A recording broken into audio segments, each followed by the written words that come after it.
Yeah, the mic here is for the web. Thanks a ton, Prabal. It's always wonderful to visit Prabal. I mean, he's now feels like an old friend, although there are older friends in the audience. I see Sheila and some old colleagues I've worked with for over a decade now. But it's always been great to see Prabal and see what he's working on. And our conversations are conversations that I've always prized. It's some of the most fun and most stimulating conversations I've had with people in the sensor network field, if not anywhere. But I mean, I can generalize that after today to all the faculty I've met. It's been a wonderful day. I've chatted with many of you. The conversation has gone from, potential robot uprisings. I wouldn't go that far, but all the way to, subtleties in language. And it's just fantastic to see such a strong and diverse faculty that you have. And I've heard great things about U of M all over the world, right? It's a wonderful school. It's fantastic. And it's just borne out. It's a wonderful place. So it's really an honor to be here. Thank you very much. I'm going to talk about some of the work that's going on in my group at the Media Lab. I have, as I mentioned to a colleague the other day, kind of we all do, I guess, a rotating talk, right, where the bottom falls off and then the top gets filled. So you're going to get kind of the latest snippet that describes the stuff that we're doing at the lab now. I'll go back, in some cases, a few years, but it's all pretty recent stuff here. Most everything is posted at one point or other on our site. So if you go to /resenv off the Media Lab, you can get more detail, and feel free anytime to reach out to me. So this is kind of what I'm going to talk about after I have a brief introduction. We've been thinking a bit about universal sensor protocols the last years, and I'll talk a bit about some stuff we've done. A lot of the work in my group comes around generalization of what you may call presence in the world of ubiquitous sensing. That's kind of what the title of the talk is all about. So I'll spend a good part of the talk on that. Prabal and I talk all the time about sensors for the built environment. Actually, we both have students right now presenting at BuildSys at the same time.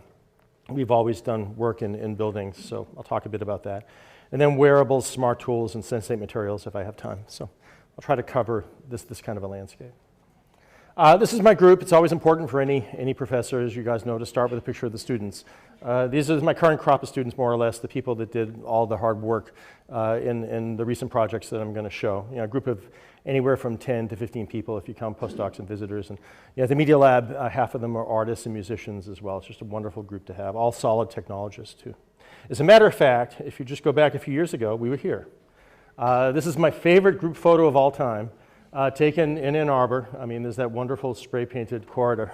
And we were here for the NIME conference, the Musical Interfaces Conference. We have 4 papers on musical controllers. I taught the class that year on musical controllers at MIT. We had a bunch of papers, so we all came out. And at that point, we're all playing in a band. We had a band in my group. So this was our band photo, too, taken here in Ann Arbor.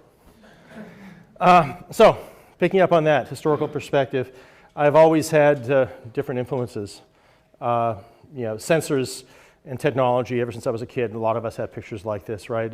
Depending on how old we are, the background may change. But electronic sensors have been a real interest of mine, and going from a hobby to a lifelong passion ever since I can remember. This is me in science fair in 9th grade. And then music. I mean, even before that, right? My earliest memories. Music has always been critically important to me. Anybody who knows me knows that. This little pile of records is now turned into, 12,000 CDs, I guess, and 3,000 records or whatever, which is now digital, so it's not so cluttering. Unless somebody finds me before I sell all my CDs crushed by the boxes that fall, right? One of these horrible obsessive compulsive stories. But music has always been very important, still is. And the two areas have kind of driven various aspects of my life throughout the years. In the end, science won out, I guess, in my career, at least at first. As Prabal said, I did my PhD with Sam Ting, a U of M alumnus. He is very proud of having done his PhD here in physics at U of M. He comes back for the big events periodically. He won the Nobel Prize a couple years before I joined the group in physics. This is me at the Petra Collider at Daisy underneath Hamburg in those days when I started as a graduate student. It was a fabulous experience. And if you think about high energy physics detectors, they're big sensors, very much. So in experimental high energy physics, you're still doing work in every aspect of sensor technology, pushing it really to an extreme fringe, which I loved. But then, the music didn't quite die, as Prabal hinted, and I really learned electronics, at least at a reasonable level, by building a synthesizer. When I was in high school, I decided I wanted to build a synthesizer. As a freshman at Tufts, I started building one. You can see the linear integrated circuit manual from National Semiconductor. That was the manual. It was just that little book. So that's where I learned analog circuits and op amps and things like that. So here I was building it in my parents' basement. This is some years later. In my living room when I lived in Newton, Mass, it was dominated by what I built. This is the one from high school. This is stuff that I built when I postdoced at Zurich at ETH. I worked, all the time, night and day on physics. After a year, I couldn't do that anymore, so I worked, most of the day into the night on physics, building drift chambers. And then in the evening, I built electronic music gear. So I had to survive in Zurich somehow my second year. It takes a while to break into the society, especially back then. But when I came back, I had all this. So this was my life. And it still works. It's at MIT now. It was running at the MIT Museum, actually, for a few months, a couple years ago. It's making this music here by itself. So it's a huge state machine that I physically patch up. You can see there's a lot of logic up here, all kinds of other sound manipulation. It's a tremendous palette of tools to generate and change sound. And because it's a tangible interface, it's all in front of you, it leads to great sonic exploration. I can make something very, very complex like this. It never repeats, goes on forever. There's always new layers that come in and out. And it's just done physically by hand, patching up my computer, so to speak, right? This is a state machine. So it continues. If you look at this here, though, my students want to get into the act. It was before the conference here. They want to build a module, so we talked about it. So we want to build a module for the web. So this is a module that lets people over the web control the modular synth. They can change patches, put in bits over here. They can adjust voltage levels here, and I can have that control all kinds of complicated things in the patch. So this is what the website of it looked like. And people went crazy. Different patches, I'd have different names on the controls. Once Wired blogged it, it just went viral. So I had 50,000 people around the world. Some went up in different parts of the world. You see different languages here on the Twitter frame that would come up. So people all play with it and play with the patches. And again, it was an analog synth sitting in the back of MIT, controlled by the world. Kind of a throwback in a good way. And finally, talking about throwbacks, this is the last thing I've done with it in terms of changing. I've got a few other ideas. Who knows? At some point before I finally fade out of the world, I'll probably add a little more to it. But we all know Marvin Minsky. What probably a lot of you don't know is in the early 70s, late 60s, Minsky and Ed Fredkin put together a company to make a machine that would generate autonomous music. It was called the Muse. And it was just a pseudo-random number generator, basically, right? These, you can't see it so well here. This is the Muse, but it had a bunch of sliders that let you adjust the feedback into this shift register, a very long shift register. And then it had a priority encoder on the output to generate a note in a scale. So Marvin expected to sell a lot of these. I think they made 200, so it didn't last too long. But we had for the Media Lab, the MIT's 150th anniversary, I contacted Marvin and dug up a few of these that Ed Fredkin actually had in his garage. So I put a graft on it so the Muse actually patches into the modular synth. And there are a whole bunch of pieces that use the Muse. If you go to the synth site, you can listen to them. But again, it's combining a bit of Marvin, a bit of MIT's history, and analog synthesizers in a new way. It was a lot of fun. So enough of the synth. Now on to the real talk. You guys, I don't have to see, you guys know what this, at least half of you know who this guy is. I'm sure of it. I've been giving a lot of Internet of Things talks. I'm sure same with Prabal. I mean, the age is here. People ask us to give these talks. I can be in front of 500 industrial people, or people that work in IoT. I throw this up. Nobody knows him. And this is a tragedy, right? This is Mark Weiser. He wrote the famous article, Computer for the 21st Century in SIAM, early 90s. The article that launched ubiquitous computing, and Internet of Things really should trace itself back to that, not RFID necessarily. This is Mark describing the world we're going to live in, which we are living in now. And he was a true inspiration for many of us at the Media Lab, including me, and I'm sure some of you guys who knew him. This is a slide I've had in my deck forever, at least 10 years now. It's changed a little bit. But it talks about the world that we're going to live in very soon. Sensors follow corollaries of Moore's law. They're in everything, more and more, right? They're already there. They're in appliances, they're in toys. It's amazing the cost point a sensor has to meet in a toy, in addition to being very robust. Appliances, you see more and more sensors. They're already there in plenitude. The phone is the Swiss Army knife of sensors, right? And more and more of these want to talk back to the network for their own purposes. Phones already do that very well. Other things start to do it more and more. But they're all siloed. Most of them are living in their own world. Phones are a bit broader, but other stuff, if they talk back for their purposes.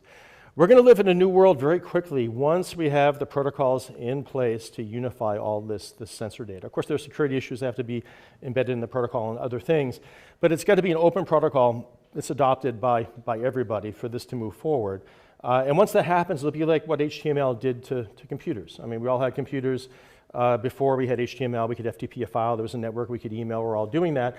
But once CERN developed HTML and essentially saw the web and developed the web, this is a different world. We had browsers, and suddenly this was a very different machine, a very different kind of interaction. It was a phase transition, because you were saturated with a capability, and suddenly you could do something different with it, and everything changed. This is going to happen very soon with the world of everything, the world of devices. And there are contenders for protocols that start to come. I mean, there's Alljoin from Qualcomm, a little bit too heavy. We're a bit more encouraged by the Intel Interconnect Alliance, I think it's called, something like that. It's intriguing. It's a JSON-based framework. We developed our own a couple of years ago because we just couldn't wait. And I think Intel listened a bit to us, looking at what they did, and very happy about that. They were sponsors of the lab, still are. Work closely with them. And it's a decentralized protocol built in JSON. So the sensors can describe themselves in different ways. They can link to each other. So the sensor data is not centralized, not living under one server, under one connection necessarily. They can be distributed all over the net. And you crawl through sensor data just like you crawl through web data. It's a RESTful protocol. This is chain, a sample data posting in chain. Again, it's JSON, links to other sensors, links to data about sensors, can link to a stream to get different kind of data coming back from the sensors. This is all open source. If anybody wants to play with it, you can download it. Feel free to engage us. At this point, again, I think industry starts to get it, but there's still more that we can do. So we need this kind of a protocol. The world will change once we do have it. Change fast. So we thought a lot about, in my group, we think a lot about what happens to the world when you live in this kind of environment where you can start pulling information from sensors that are everywhere. Start grafting that onto human perception. Start thinking about expanding the human nervous system if you want to think of Marshall McLuhan. Again, growing up in the 60s and 70s, we heard McLuhan's words, and understanding media, he was paraphrased as talking about television as an extension of the nervous system. We have sensor nets and sensors everywhere. We can start thinking about that more literally. So how do you graft all this information, all these sensors onto human perception? We wrote the article, cover article in Scientific American last year on this kind of idea. Some of you may have heard it, and I'll show you examples right now. So that's the Media Lab, our beautiful new glass building we moved into about 4 years ago. And if you could look through magically and see the sensors, maybe it could look like this. And indeed, we've done it. So I'm going to run it. So this is the Media Lab now. I can turn this is Unity 3D. It's a game engine. Many of you have probably programmed in Unity. It's really wonderful to develop in. I can turn the walls on and off. So I can go in and look. This is the temperature in every office. So we have a bridge into the HVAC system. And the metaphor that we use here is the warmer the office, the redder the flame, the cooler the bluer. If it's not meeting the set point of the thermostat, we flash a blue sphere. The more the sphere is vibrating or pulsating, the worse the difference. If it's red, it's hot. These tend to be server rooms. This is temperature humidity in the atrium. So we have sensors on guy wires that we built ourselves, collaboration with Schneider Electronics. And they're measuring in this dense atrial space the temperature and the humidity. So if it's humid, we plot a cloud that's pink. If it's less humid, it's blue. So you can see the HVAC system is sucking out the humidity up here. It's a humid day. It's raining in Boston, I'm sure, seeing this. And you can see a gradient in the humidity of the atrium. The color of the nodes is the temperature, and we have an arrow if it's going up or down. You can see people moving here. These little green dots, if it's bouncing up and down like that one is there, it means somebody is moving. We have motion sensors out there. And we have microphones. Whoops. So, and I think this will work now, unless U of M drops the audio packets. Let's see. Maybe they have. Can you crank that? Do you hear anything? Yeah, it might be that you guys aren't playing nice with audio. I'll show you, I'll play an example for you later. But you can hear people. We can move around, spatialized. But you can hear what they're saying. Privacy is very important. We don't want to spy on people. Nobody really in our community wants to do that for the most part. So we take right at the actual sensor node audio frames, reverse some of them, drop some of them, and then scramble them and smooth it back up. So it sounds like they're speaking some strange language. But you can hear the affect if they're laughing. Maybe you can recognize somebody, although that's a hard call. but you can tell if the talk's happening. You give a sense of presence. It's like being in a weird dream where you can't quite tunnel through into reality, but you're half there, half there. So yeah, there are a lot of people here. Too bad if we had audio, we'd hear a lot. So this is something out loud. People are moving downstairs. There's a lot going on. I'll show one other thing in this, and then I'll move on. You can go back in time, too. So if I go back to the last sponsor meeting, not the one we just had, but this one, I can speed time up. So it was drier. You can see that. And as people start arriving, we have RFID. If they register their photograph, we can see them. So people are moving through the building now. And time is going to see the day is passing very quickly. See, the building went into setback, the HVAC is not regulating, and then it comes out, we get into the morning, people start showing up. And the sponsor meeting, they all wear badges. So you can see the flow. This is people getting out of meetings, essentially, right? Since we speed time up, they all pile up. And we have tweets. So if people tweet anywhere in the world, it shows up near their office. So tweets are also sensors in some sense, right? Social media is kind of a sensor. Want to think about incorporating that into this browser. So already there are uses for this, right? It's you want to monitor a large facility, a factory, you talk to the oil industry, they're very interested in things like this. You can bring all the data together from disparate sensors. For IoT, I think we need some sort of sensor agnostic browser like this as well, because sensors of all sorts are going to be used for all sorts of other things. And this is a view that brings them all together, an example of one. This could be part of the control panel for IoT, for example. So let me quit before more people fall. This is the video. I'll let it play out because it has some audio. It's a lot of stuff here is what you saw. So some of these are earlier versions of the program. We're floating through the atrium. Now we're going up. We're seeing people walk, and you can hear the sounds. Someone's moving nearby, rustling, and now you hear the audio. So in a minute, somebody will be talking. Here we go. So he's laughing. So you're getting the affect, you're getting information, you're not getting content. It'd be almost impossible to get content out of that, if not impossible. I have my synthesizer there. Every audio source, or any kind of media source, you can just pipe in. So you get close to the virtual synthesizer, you hear the real one. Anyway, whoops. So you think about this, really, we're excited about trying to redefine presence. If you want to be ambitious about it, this is kind of what it hints at. So let's go a little further. So for our next project, we picked a place where there's no practical application of this in a way. It's an experience, and we love that. We went to a cranberry bog. I've told some of you a bit of the story. It's in southern Massachusetts, just outside Plymouth, very close to the coast, about an hour south of MIT when there's no traffic. And it's about 600 acres. Co-owned by one of our retired faculty, Gloriana Davenport. She made her career looking at the future of documentary, and now she's really intrigued by the sensors creating the documentary, when you deploy them.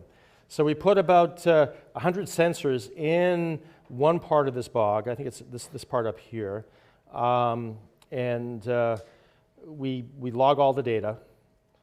This is actually just being restored, so it's going back to nature. It's Massachusetts' biggest restoration project now. At the moment, they're out there with bulldozers, changing the stream, the water flow. We had to pull out a bunch of our sensors now because they're being flooded, and they're going to be redeployed as this all changes. So it's going to be looking much, much different on the next hour, or the next month, 2 months.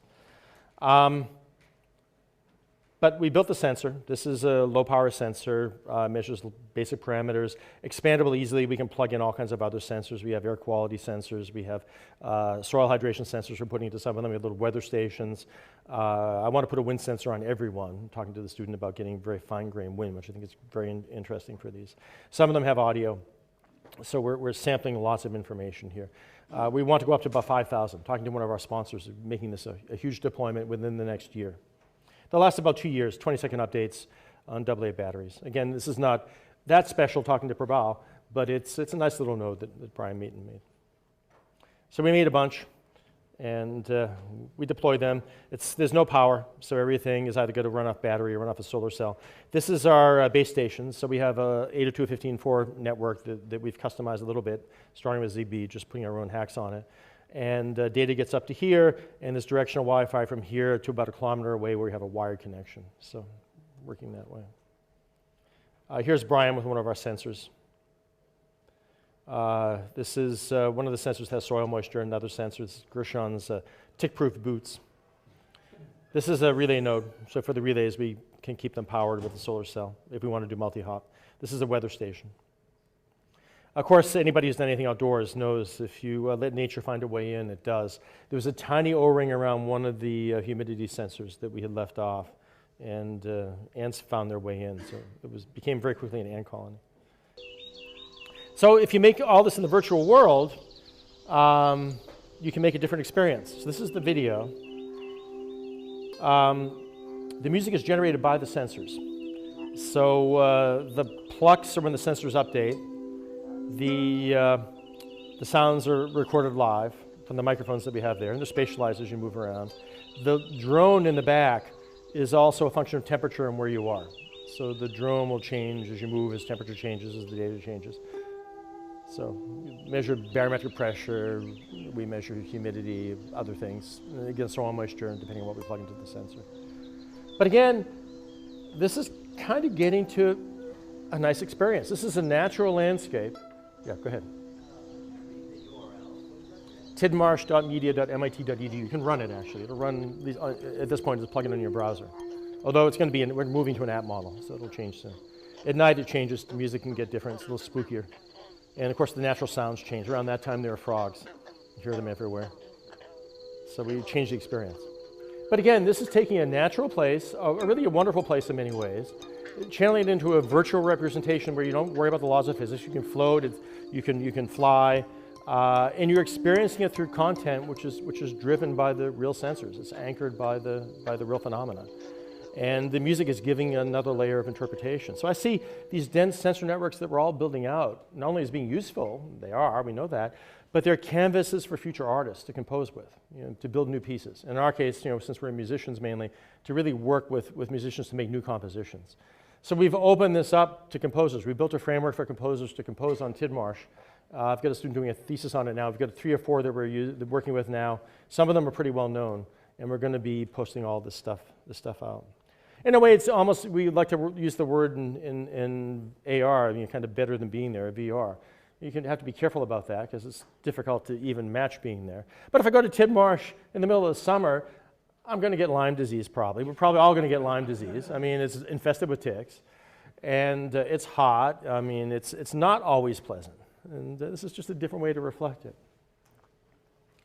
This is an example of another piece my student did. If it's cool, the music is a bit frenetic, he's picking clips or synthesizing the music. It gets hot, it gets more bluesy and draggy. And now it's really cold, it's kind of jumpy and twitchy. So one of many pieces. Again, we're going to be coming out with a bunch for this. This is what it looks like. Actually now everything's kind of died off, and soon it will be a mudflat when they bulldoze it. But if you were there a couple of months ago, it looked like this. Didn't look like the game. It looked much more verdant. It's because we rendered the game earlier. I've got a student now working, and this is what it looks like now. So we've got a much better model for the vegetation. And we're working on doing that automatically. So guiding it with photographs that are automatically taken at the site, knowing more or less what kind of plants are where, and having the vegetation and the textures on the ground automatically generate themselves. So Tidmarsh will look in the virtual world like it looks in the real world. I could run this actually, but the version that he sent me last night wasn't quite up to snuff to working on the Mac. What if you have a drone there? If you have a mobile agent, you can move around. Can you experience this kind of environment being in the drone, being in the game, being half and half? So we have a drone with a camera, a full 180-degree camera, and we've pumped the video into Tidmarsh, into our Tidmarsh Unity app, control the entire thing from Unity. So you're controlling the drone as you control the player in Unity. So you're moving yourself in the virtual world in the game, you're moving the physical drone and you're looking through the drone, and you can choose to be in the game or in the drone. You can be down in the game, the sensors float around, look up, see the drone, be in the drone, see the view from the drone's view, or see an overlay in between. So my student Vasant has made this work. This is his first flight. We don't get funding for the DoD for this, so I apologize for the music here. So that's his dynamic dewarp camera from a fisheye. He's got higher resolution now, I think. So he's controlling the entire thing, the UAV, from the game. So that's the view in Unity. You see the inside of the camera below. That's the drone. It goes about 40 miles an hour. So now you can see the sensor data from the drone's point of view in the game. So this is running Unity. Or you can look at the video with the sensor data overlaid. His registration has some lags, so he's got to work on his estimator, but the pieces are all working reasonably now. And we have other visualizations. All the data is posting in chains, so any kind of a web application can read the chain data, and we can have other visualizations. This is a visualization that a visiting researcher from Shanghai did just a few months ago. So there's Tidmarsh, at least the area where you have the sensors. Again, it's going to look very different once the bulldozer's finished with it. Those are our sensor locations. And here's a time lapse of a day, and you're seeing light intensity.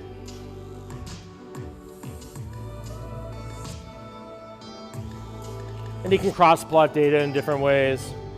He built a nice set of web tools to interact with the data.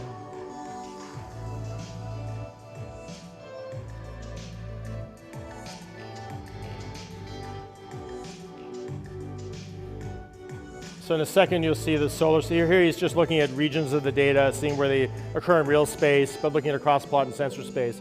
This is the charging of the base station. And we had problems this winter because of snow. So here you're looking at rain and snow, and at one point we were buried. We had 2 meters of snow, and we can see from this where we were dead and why. It's a nice diagnostic tool. So actually this picture is kind of cut off, but anybody knows what this is? Half of you would think it's the brain. Yeah, someone whispered it's the universe. It's at least what we think is the universe, right? Looking at the positions of the galaxies and plotting them together, it looks more or less like this. So it's intriguing. This is actually for talking about the Media Lab the other day. The whole theme is space. So we're rethinking space in terms of Tidmarsh. We're rethinking space in terms of at least working with people, rethinking space and its fundamental structure. We started a collaboration with CERN. I'm a high energy physicist. I worked there for many years. I still love that stuff. And I've been always intrigued with, again, using data as a canvas for artists, using the data coming from the LHC to run dynamic compositions in real time that come off of it. So we've launched a collaboration with the Atlas experiment, one of the 2 big experiments at CERN, to take the real-time data stream and move it into music. So this is a video Juliana did that has one of the compositions driven by the data in it. This is actually a composition written by one of my students, Evan, the guy that did the work for the Marsh. But he built a framework. We did work with workshops, other people to use it. So this is an event.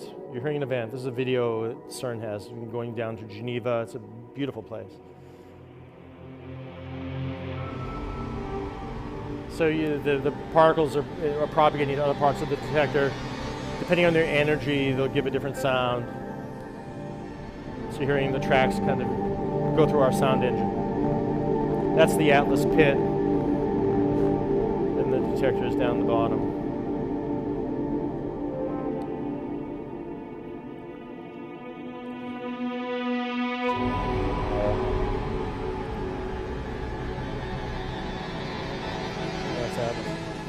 I love Evan's piece.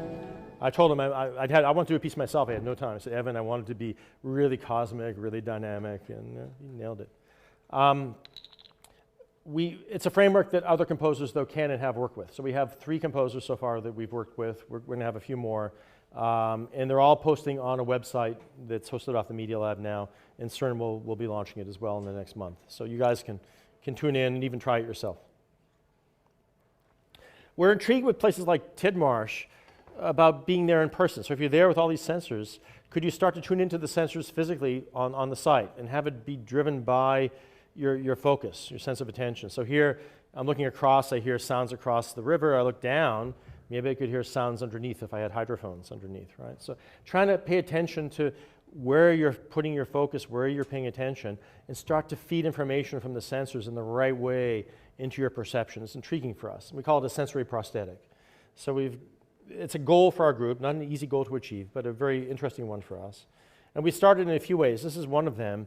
It's an audio device that you can wear. It's tracked precisely with either UWB, if we have the infrastructure. We're using the Irish nodes that Parabol actually is using now. And it works with GPS as well. So we'll track with GPS. It will hand off to ultra-wideband or a more precise system if it's available in a graceful way. And then it fully tracks the head. So outdoors it works quite well. If you're looking around, it will track the head nicely with a head tracker. And then we will render this information from the sensors. In some cases it could be this music piece, so that they stay fixed in location. So you're wandering through Tidmarsh, you can physically hear the sensors, hear the condition of the bog. And as you're moving around, it's tracking as if they're real. We're looking at visual overlays and other things for this too, and also ways of trying to look at attention and focus. So this is the beginning of this work. This is Gershon. He couldn't wait for the wearable, so and the sensors, so he built his own sensory prosthetic. It's a parabolic microphone he controls with joysticks. So even at the Media Lab, he's attracting attention. This is with all our snow. We showed this at the last NEAM conference, actually, in Louisiana. It's a little bit Disney, maybe. Okay, quickly onto home automation. I mean, you guys know very well there's a tremendous world here that we can start to exploit, right? This is the beginning of the iceberg. We built a device, actually, it was Mark Feldmeyer's thesis that Parabol had mentioned, Mark, I think, or at least Mark had collaborated with us on the project, very fundamental in the ICON project.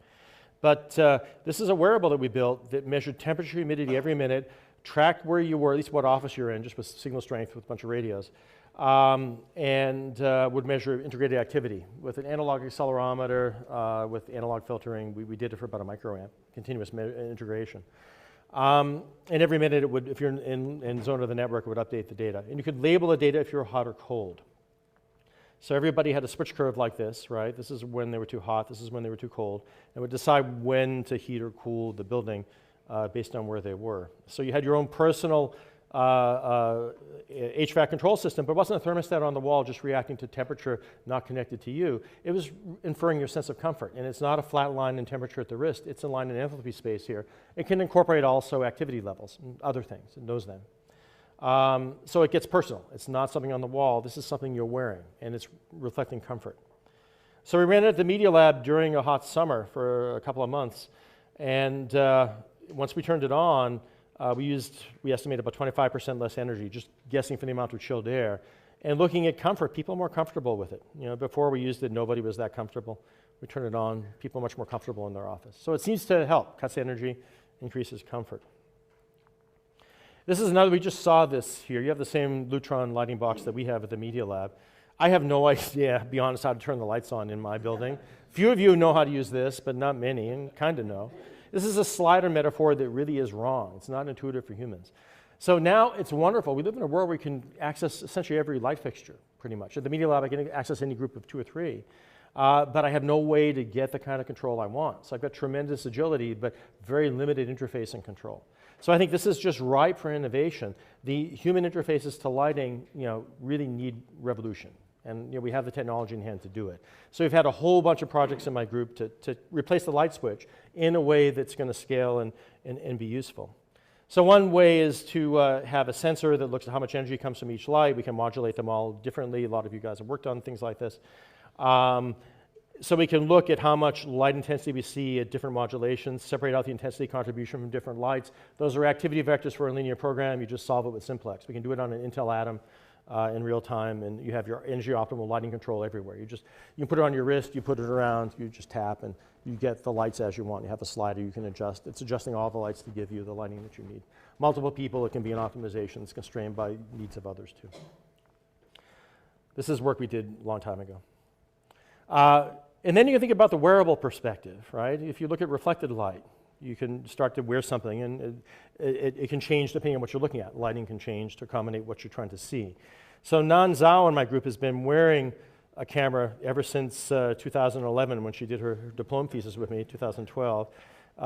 So we've been doing that. Now she's wearing Google Glass for this. I'll show you in a second. And together with Matt Aldrich, Nan and Matt first did a study of trying to come up with the fundamental axes of lighting control based on human perception. So we had a room that had these really agile light fixtures that Philips donated to us, and we gave people a bunch of different light settings, had them rated on a set of about 20 axes, and then we found the principal 2 axes of control that best went through those, that were the most human relevant. And we put those on a 2-axis controller, and with those 2 axes of control, you can get pretty much any kind of light you want. So this is just the principal axis resolution that they did, and worked pretty well. Nana's actually down at BuildSys right now with, I think, Paradiso student, and she's presenting this work. But now went further. She had it controlled by context coming out of a wearable. You know, she's been wearing a camera. Now we have glass. Not necessarily the best camera, but okay, it's there.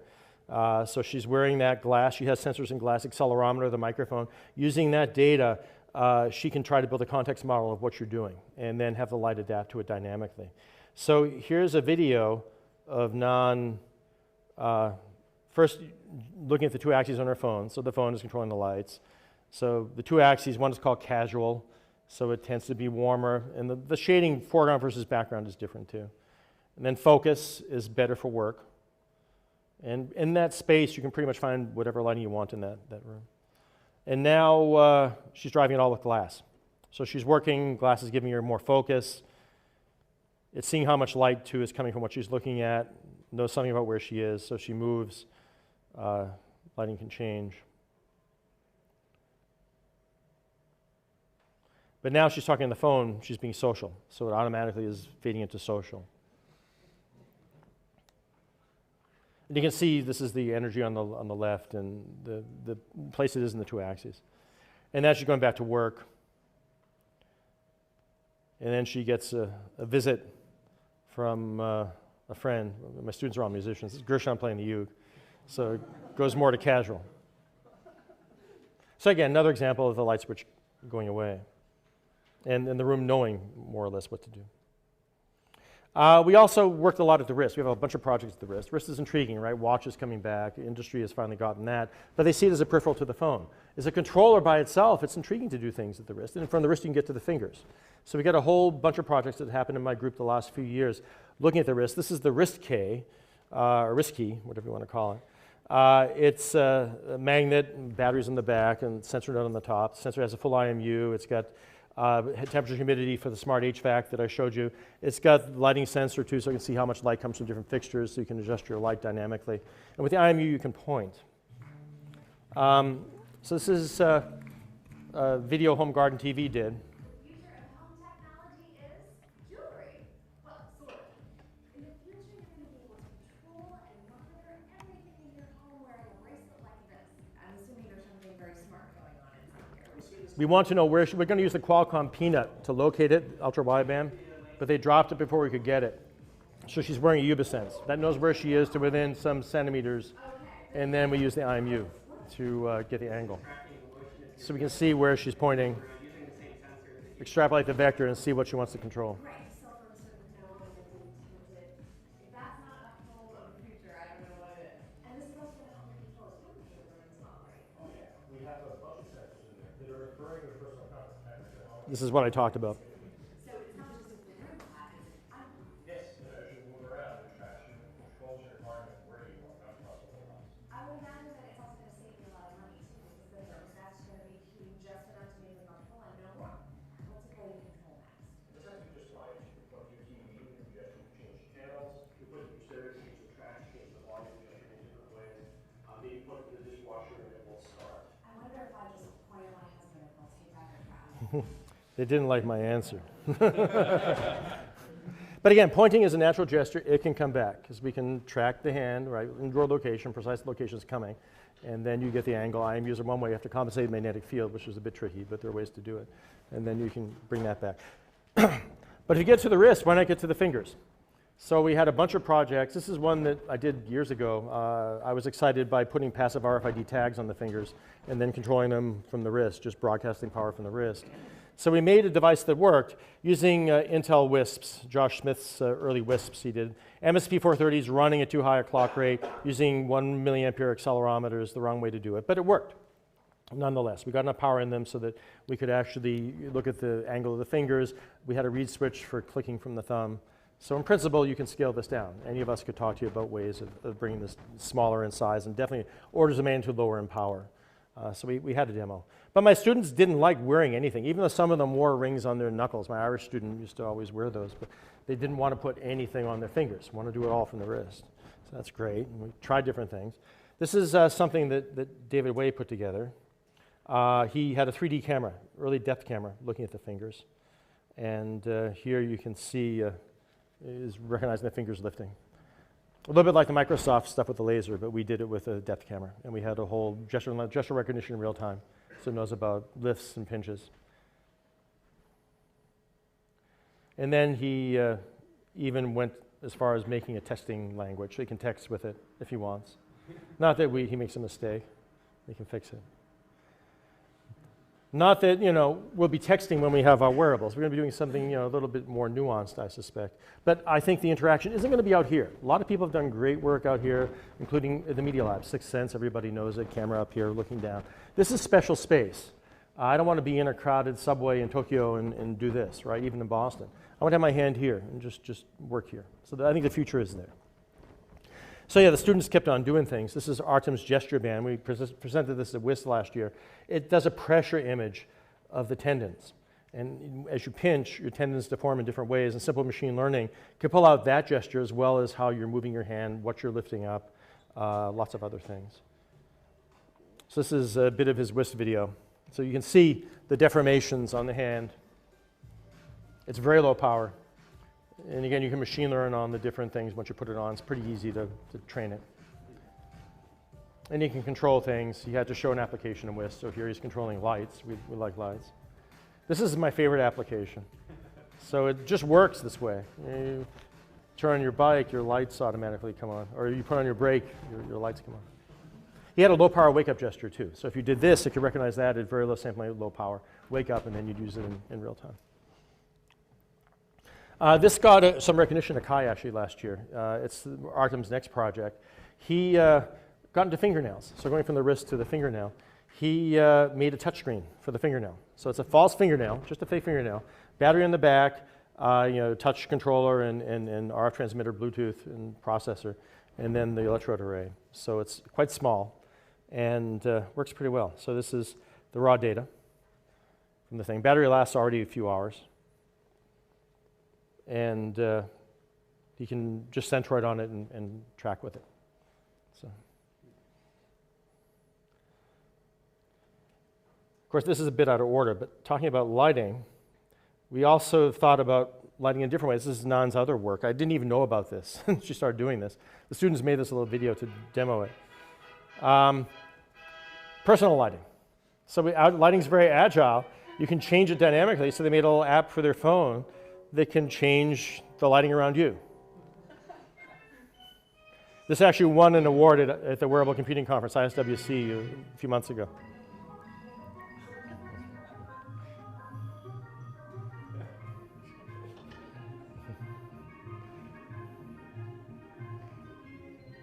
So there's Juliana with hers.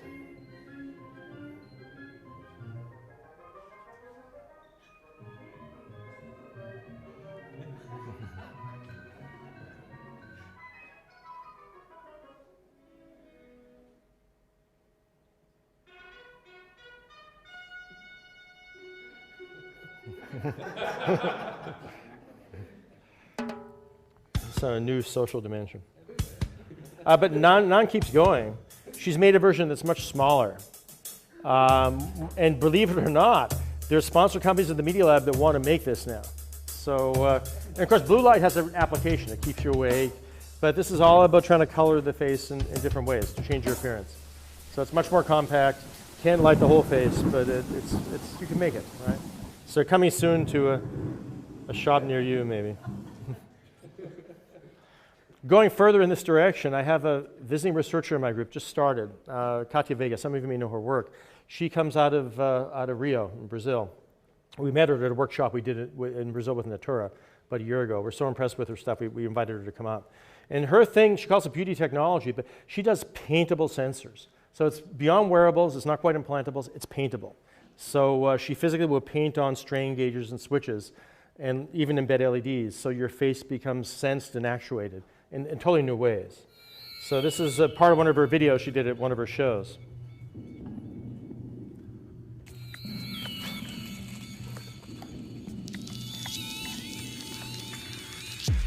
The switches in the eyelids.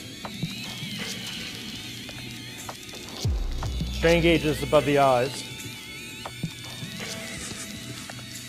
And switch on the lips. So it's a totally different way to think about sensing. I don't know exactly what we're going to do with it. I mean, certainly it makes a fashion statement, but it's in between wearables and implantables in an interesting way. So we're really intrigued with it. A little bit about smart tools. I don't have too much time. I'll zoom through this quick. This is kind of looking at the world as a prosthetic, right? Instead of sensory input coming in about your intent going out, and robots at some point will make everything, but they don't have the judgment that humans have right now. Humans have judgment that robots don't have. We're good at recognizing ambiguous situations. We have some artistic style. But can you get the best of both? So when you have a robot in your hand that you're using as a tool, a smart tool, the tool knows what it wants to do. Can the precision of the robot and the judgment of the human work together for the betterment of both? So Amit Zoran, who's now professor in Hebrew University, built this thing he calls the 3D. It's a milling machine that's precisely tracked, and it will pull the hand back. This is motorized. It can even deflect the bit 2 axes or turn it off dynamically. So he's inspired from travel extensively through Africa. You saw people making the same figurine 100 times, but everyone is different because of the craftsman. Here's his first tool, and it's pulling the hand back. This is the fiducial. It's being tracked with a magnetic tracker, and it's retracting. Or it can turn off. But if he pushes a button, he can penetrate the constraint. It's actually a force sensor, so you can actually control how far you can penetrate. So now he's milling a saber-toothed tiger. He's never really milled anything before. It's not his skill. But over time, he reveals this thing.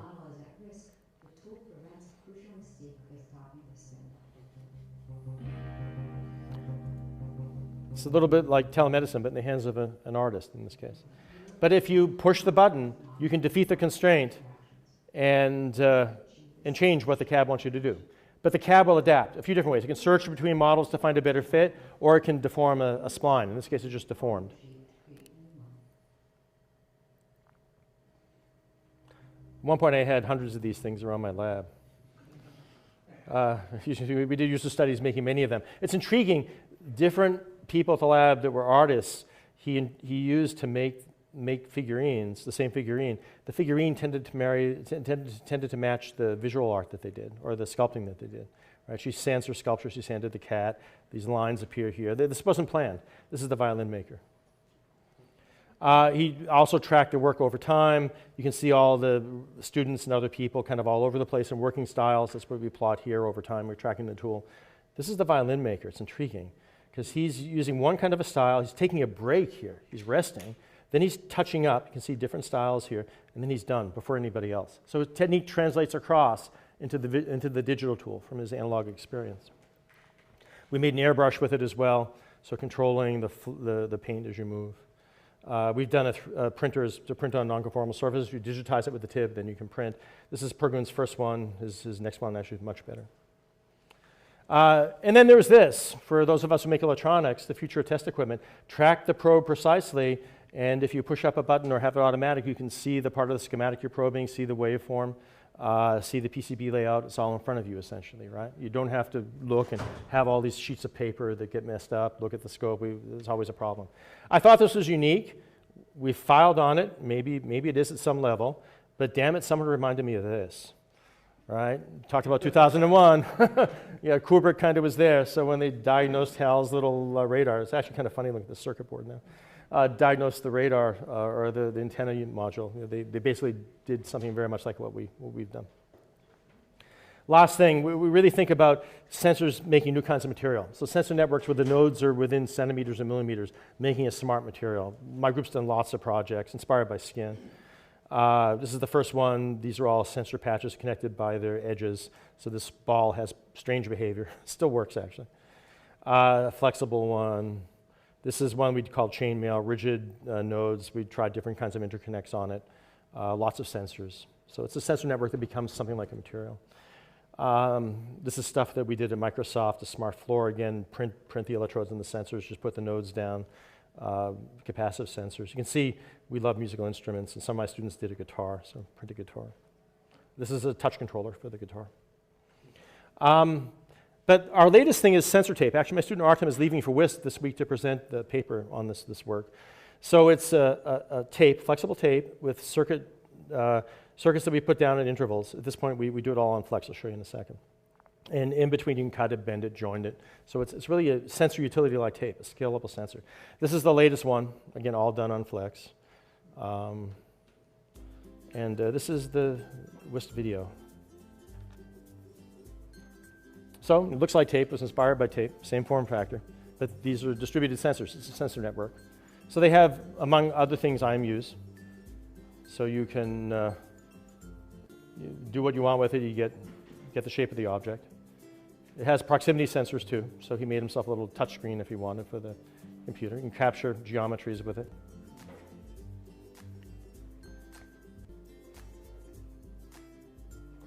And he can put it on his clothes to make a posture controller. So Artem's posture is improved. Again, it's looking at sensors becoming material. And this is just an example. You can put lots of other sensors in it. I think it's still got a lot of room. This is sensors we made that were cuttable, so you can cut them and they still work, multi-touch sensors. I have no time. I'm not going to show that. And then you can start to put electronics and sensors on other kinds of materials like stickers, like child stickers. And this is work that my student who's finishing out next year, Ji Kui, has done together with Bunny Huang, a very famous guy for open hardware and open software now out of Shanghai, or out of Singapore. But Bunny and Ji put together a whole system of electronic stickers with components on stickers with conductive adhesive. And when you put them down on a circuit, they basically just work. So G makes her circuits out of copper tape, kind of the way we used to do with the tape to make printed circuit boards and the decals, right? She makes her real circuits out of copper tape. And she puts the stickers down that are functional, and the thing just works. And the physical circuit is beautiful as well. She's actually sold them with crowd supply, so it's like Kickstarter. And she has schools all over the world using these as part of their curriculum. So she has little kits, and kids can go through her book. They learn how to make electronics with stickers, and then they can make their own. They can make little sensors out of stickers and paper and stuff like that too. This is something that G's done. Her work is very beautiful. Unfortunately, I don't have any video, but she's got sensors she puts down. She's got a little controller, and these are the stickers that light up in different ways. This is a book that she just made. The book has like 30 pages. Every page is something like this, done by hand, complicated behavior. The lights go on different ways. They can react to stimuli in different ways. So let's think about the future of a kid's book, in this case, done by hand. It tells a whole story, done with her stickers. And eventually, why not print it, right? We have stickers, we have sensor tape, but you can start to print more and more in electronics. Still a long way to go, but we can print lots of different kinds of sensors. They may require different processes, but it's getting to the point where we can start to print them down. Some of the electronics can be printed. You can't print it, you put down a sticker. So it becomes a throwaway thing. It becomes like a tape. You can put it on the back of building material, put it behind and inside a wall. It's there forever. Have it power up parasitically from either ambient RF or interrogate it from a cell phone near-field reader or something like that. So you can start putting sensing into regular materials, potentially almost passively. I'm actually involved in an engineering research proposal out of Georgia Tech to really look at doing this with silicon fibers. It's a team of people from materials, from ubiquitous computing, and from electronics. So it's an exciting future that I think many of us are interested in. So thank you very much. In principle, in summary, I think we all know the sensors are getting out there. They're already there in many cases because they're piggybacking on products. Once we have protocols and can share these affordances, there's going to be a phase change. We're going to be transitioning into Ubicom very quickly. So I think it'll happen as fast as the web.